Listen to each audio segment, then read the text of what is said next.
कार्यक्रम में मंच पर उपस्थित माननीय न्यायमूर्ति सर्वोच्च न्यायालय सम्मान्य श्री विक्रमनाथ जी, श्री ब्रजेश पाठक जी, मंत्रिमंडल में मेरे सहयोगीगण चंद यादव और अन्य मेरे सहयोगीगण, माननीय सांसद प्रोफेसर रीता बहुगुणा जोशी जी, कौन ऐसा सनातन धर्मावलंबी होगा देश और दुनिया में जो संगम में आकर के इस अवसर पर स्नान करके प्रयागराज कुंभ का आनंद और इस अवसर पर आशीर्वाद लेने से अपने आप को किसी भी प्रकार के उस अवसर से वंचित रखना चाहता हूं। प्रयागराज की इन सभी परंपराओं के साथ एक मान्यता है कि दुनिया की पहली गुरुकुल महर्षि भारद्वाज ने इसी प्रयागराज में बनाई थी और मुझे लगता है महर्षि भारद्वाज का ही आशीर्वाद है कि इलाहाबाद विश्वविद्यालय के छात्रों के द्वारा एक लंबे समय तक देश के अंदर प्रतियोगी परीक्षाओं में स्थान ग्रहण करके मेरिट की सूची में जब इलाहाबाद विश्वविद्यालय के छात्रों का नाम आता है तो प्रयागराज के महत्व को कई गुना बढ़ाता है। और मुझे देख करके बहुत आनंद की अनुभूति हो रही है कि सबसे अलग हट करके प्रयागराज को एक नई पहचान स्पोर्ट्स के माध्यम से भी उसकी सामर्थ्य को देश और दुनिया के सामने प्रस्तुत करने के लिए यहां की कुछ विभूतियों ने इस मेयो हॉल को स्पोर्ट्स कॉम्प्लेक्स के रूप में स्थापित करते हुए इसे आगे बढ़ाया और इस सदी के कला जगत के महानायक श्री अमिताभ बच्चन के नाम पर इस पूरे परिसर का नामकरण करके इस कॉम्प्लेक्स को एक नई ऊंचाइयां प्रदान कर रहे हैं। अत्यंत उमंग, उत्साह और हर्ष का विषय हम सब के लिए है। क्या आनंद का क्षण है। स्वर्ण जयंती वर्ष व्यक्ति के जीवन में, संस्था के जीवन में बहुत महत्वपूर्ण होता है। 50 वर्ष की इन उपलब्धियों को लेकर के हमें आत्ममंथन करने और अपनी भावी योजनाओं को आगे बढ़ाने के लिए हम लोग कार्य कर रहे हैं। और मैं धन्यवाद दूंगा न्यायमूर्ति विक्रमनाथ जी को जिन्होंने इसमें रुचि ली और रुचि लेने के साथ आज एक सप्ताह से स्पोर्ट्स की विभिन्न प्रकार की गतिविधियां यहां पर चल रही हैं।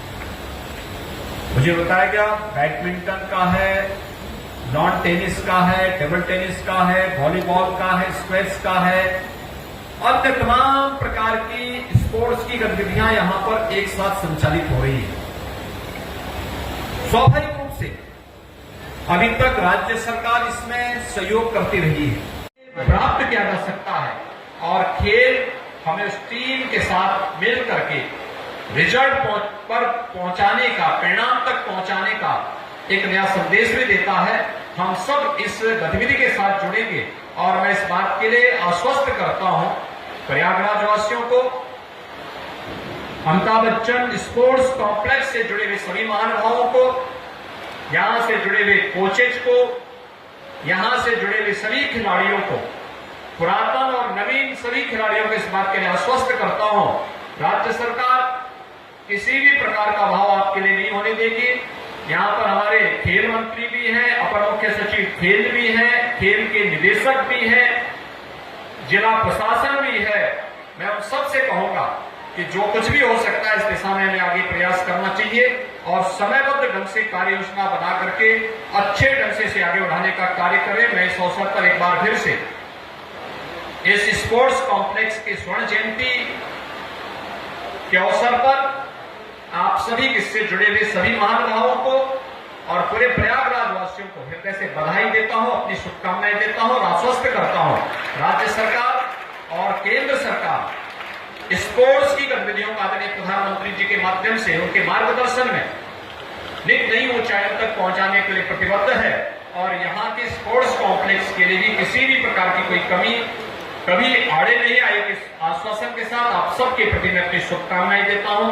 धन्यवाद। जय हिंद। मैच के उस अवसर पर जिन खिलाड़ियों ने यहां प्रतिभाग किया है उन सबको भी मैं बधाई देता हूं, उन सबका भी अभिनंदन करता हूं कि उन्होंने खेलकूद की इन प्रतियोगिताओं में भाग लिया। ये सभी युवा खिलाड़ी हैं हमारे और इनके पास अपार संभावनाएं हैं।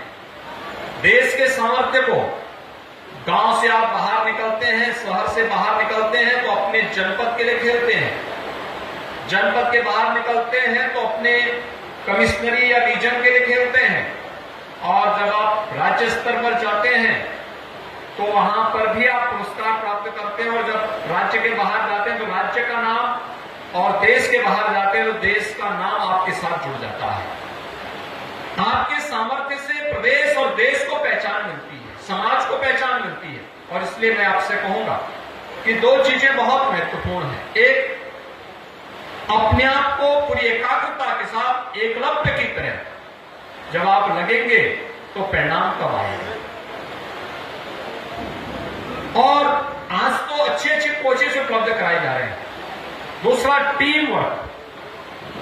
जब टीम वर्क होगा तो परिणाम कई गुना बढ़ जाता है, और हर खेल हमें टीम भाव के साथ कार्य करने की एक नई प्रेरणा देता है। यही समाज में, चाहे वह परिवार की व्यवस्था हो और चाहे वह समाज निर्माण और राष्ट्र निर्माण की व्यवस्था हो, अगर टीम वर्क नहीं है तो कोई भी सफलता प्राप्त करना एक अत्यंत चुनौतीपूर्ण कार्य होगा।